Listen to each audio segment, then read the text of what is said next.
Hello everyone, welcome back on my YouTube channel. Student, आज हम discuss करेंगे environment protection act 1986 के बारे में।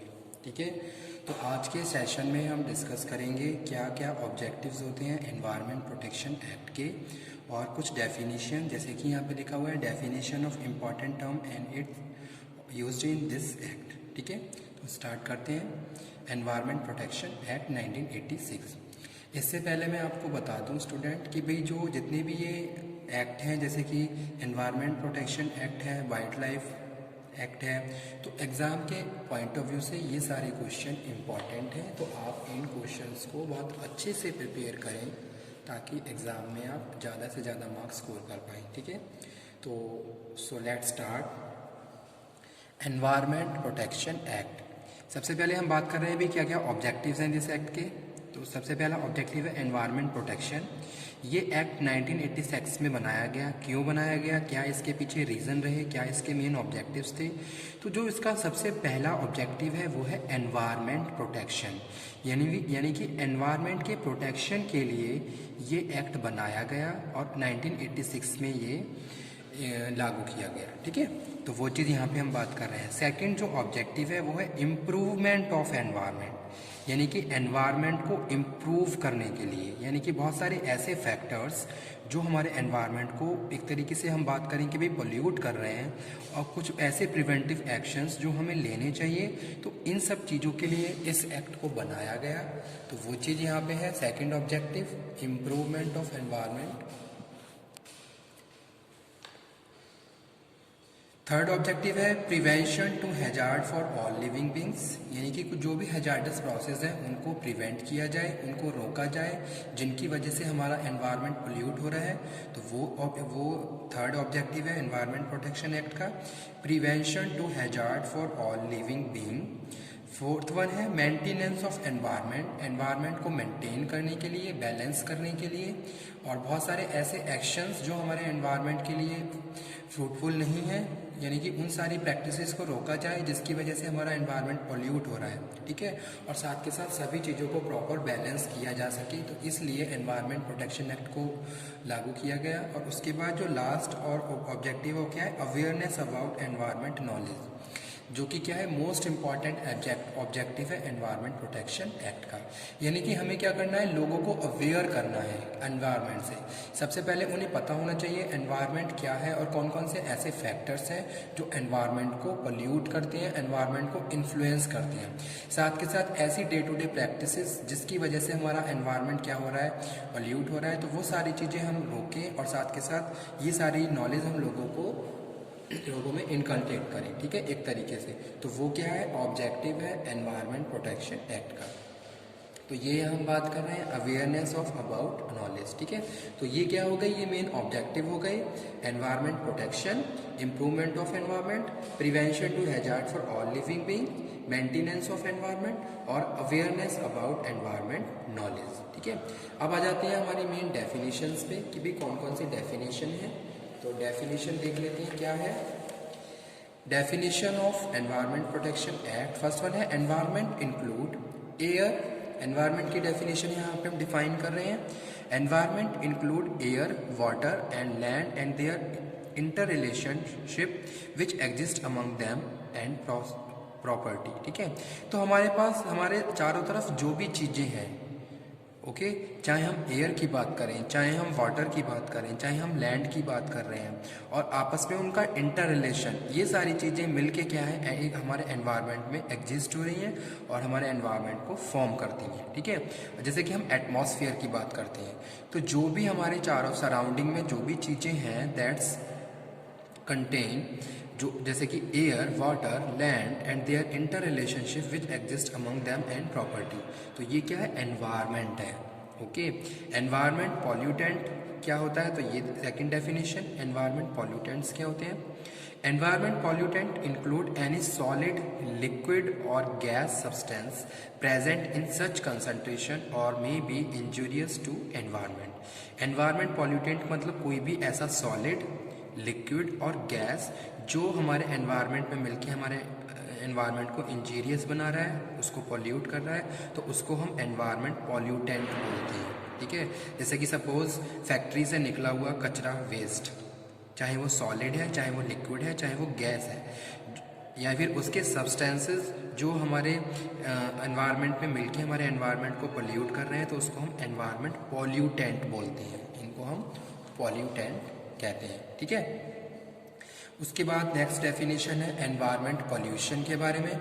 Environment pollution means the presence of environmental pollutant in the environment. यानी कि अभी जो हमने एनवायरनमेंट पॉल्यूटेंट्स की बात करी है, वो अगर हमारे एनवायरनमेंट में मिक्सअप हो रहे हैं तो उसको हम एनवायरनमेंट पॉल्यूशन बोल रहे हैं, ओके। चाहे हम सॉलिड पॉल्यूटेंट की बात करें, चाहे हम लिक्विड पॉल्यूटेंट की बात करें, चाहे हम गैसेस की बात करें, लेकिन अगर इन सब से मिलके हमारा एनवायरनमेंट क्या हो रहा है, एक तरीके से इंजीरियस हो रहा है, या फिर वो पॉल्यूट हो रहा है, तो उसको हम एनवायरनमेंट पॉल्यूशन बोलते हैं, ठीक है। जैसे कि वाटर पॉल्यूशन की बात करें, वाटर भी क्या है, हमारे एनवायरनमेंट का पार्ट है। अब वाटर में अगर बहुत सारे केमिकल्स को मिक्सअप कर दिया जाए, तो कहीं ना कहीं आपने देखा होगा वाटर्स के जो मिनरल्स हैं वो ख़त्म हो जाएंगे, यानी कि एक तरीके से वाटर पॉल्यूट हो जाएगा। तो इसी तरीके से हम बात करते हैं एनवायरनमेंट की। Environment pollution means the presence of any environmental pollutant in the environment. उसके बाद हम बात कर रहे हैं अभी हैजार्डस सब्सटेंस क्या होते हैं। Hazardous substance means which is liable to cause harm to human being, other living creatures and properties of environment by reason of its chemical and physical chemical property or handling। तो वो क्या है, environment hazards substances है।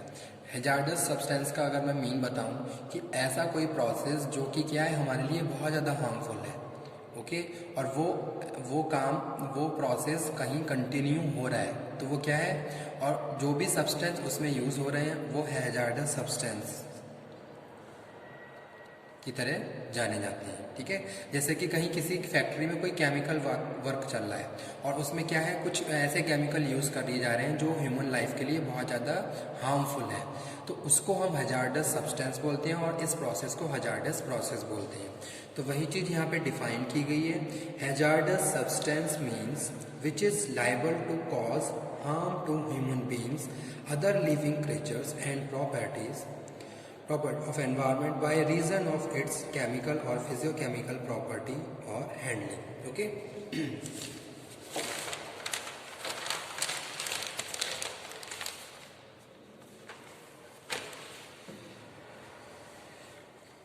अब आ जाते हैं इस act का नेक्स्ट टॉपिक, जो कि है general power of the central government under the environment protection act, ठीक है।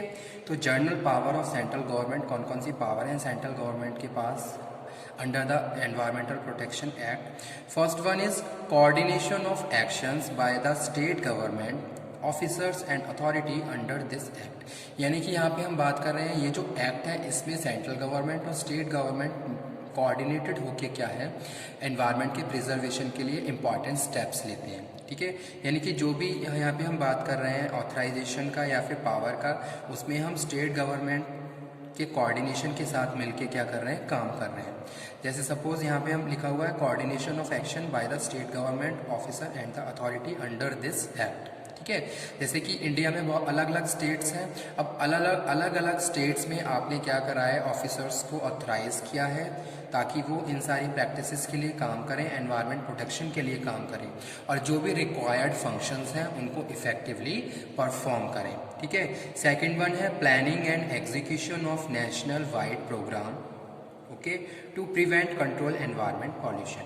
अब सेकंड जो पावर है वो क्या है कि भाई जगह जगह प्रोग्राम्स किए जा रहे हैं, कमिटीज़, बहुत सारे वर्कशॉप अरेंज की जा रही हैं, बहुत सारे प्रोग्राम कंडक्ट किए जा रहे हैं ताकि हम इससे रिलेटेड लोगों को अवेयर कर, एनवायरनमेंट से रिलेटेड जो भी पॉल्यूशन है या फिर जो भी प्रॉब्लम्स हैं वो सब लोगों को अवेयर करें, और साथ के साथ जो भी प्रिवेंटिव एक्शंस हैं वो ले सकें, ठीक है।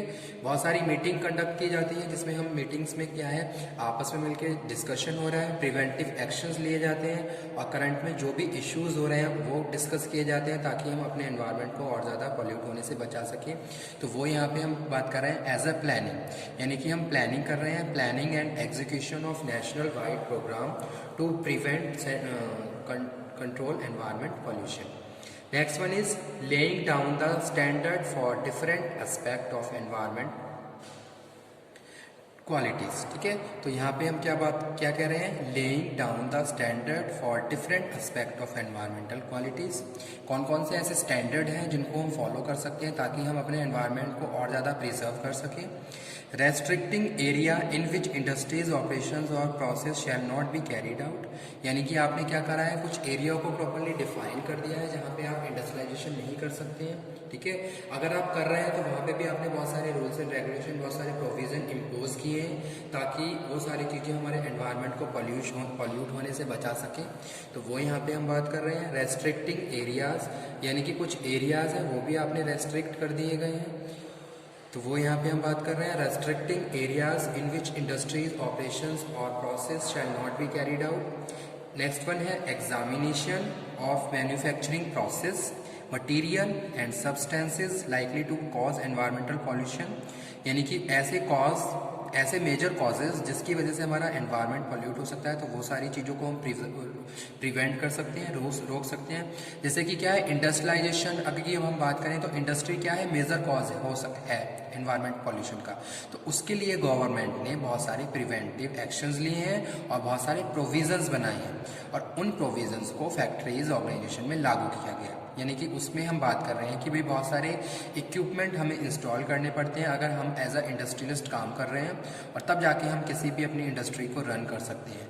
ताकि हमें बहुत सारे ऐसे इक्विपमेंट लगाने होंगे, बहुत सारी ऐसी मशीन्स इंस्टॉल करनी पड़ेंगी जो एनवायरनमेंट को पॉल्यूट होने से बचा सकें। ठीक है, तो ये सारे क्या है, पार्ट है हमारे प्रोविजंस का जो एक्ट में बताए गए हैं। उसके बाद हम बात कर रहे हैं इंस्पेक्शन ऑफ एनी प्रेमिसेस, यानी कि central government and their authorities has power to inspect any premises, plant, manufacturing process, equipment और machinery to give in direction to prevent environment pollution. ठीक है, यानी कि जो भी अथॉरिटी है, जो भी ऑथराइज है, ही हैज़ पावर, उसके पास पावर है कि वो कभी भी किसी भी प्रीमिसेस को इंस्पेक्ट कर सकता है, किसी प्लांट में जाके चेक कर सकता है, इवेल्युएशन कर सकता है, और उससे रिलेटेड सारे डॉक्यूमेंट चेक कर सकता है ताकि जो भी स्टैंडर्ड है उनको मेंटेन करते हुए एनवायरनमेंट को पॉल्यूट होने से बचाया जा सके। ठीक है, और लास्ट है एस्टेब्लिशमेंट ऑफ एनवायरमेंटल लेबोरेटरीज और इंस्टीट्यूट, यानी कि बहुत सारी लैब को बनाया गया और बहुत सारे इंस्टीट्यूट्स बनाए गए ताकि ये इन सब चीज़ों को हम और ज़्यादा प्रैक्टिसेस में ला सकें और एनवायरनमेंट को पॉल्यूट होने से बचा सकें। ठीक है, तो आज का टॉपिक यहीं पे ही, नेक्स्ट लेक्चर में हम नेक्स्ट टॉपिक डिस्कस करेंगे। Okay, thank you very much.